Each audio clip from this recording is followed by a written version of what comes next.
ideia da pessoa maravilhosa e generosa que você é. Como poucos sabem, o que passamos todo esse tempo não foram apenas momentos felizes. Tivemos algumas dificuldades e momentos difíceis, mas não nos abalamos e nada nos derrubou. E essa forma que nós conquistamos foi graças a você, uma mulher de fibra, que nos ensinou além do que deveria.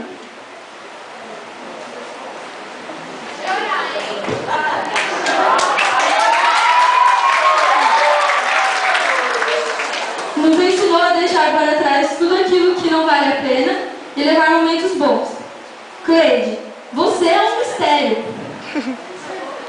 É aquele tipo de ser humano que não tem semelhantes. É único. Mesmo que o tempo e a distância não queiram, nós queremos. E você estará sempre conosco e em nossos corações, como a mãe que você foi e sempre será para nós. Obrigada por tudo, te amamos.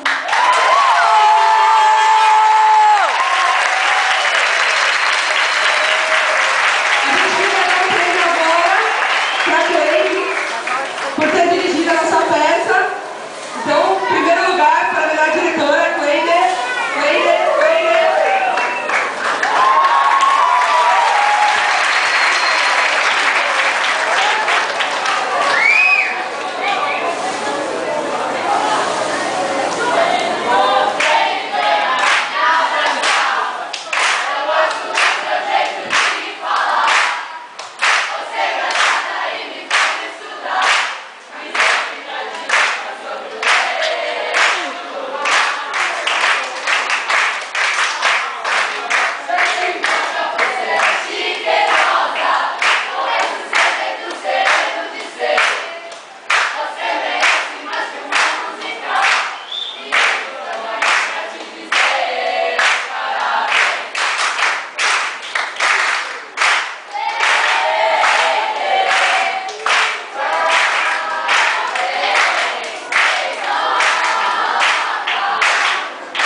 Não existe, de maneira alguma, momento mais gratificante que esse na vida.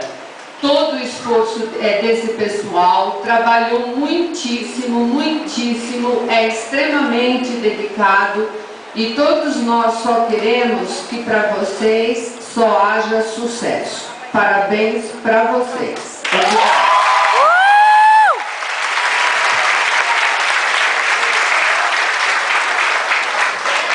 Pessoal, espera só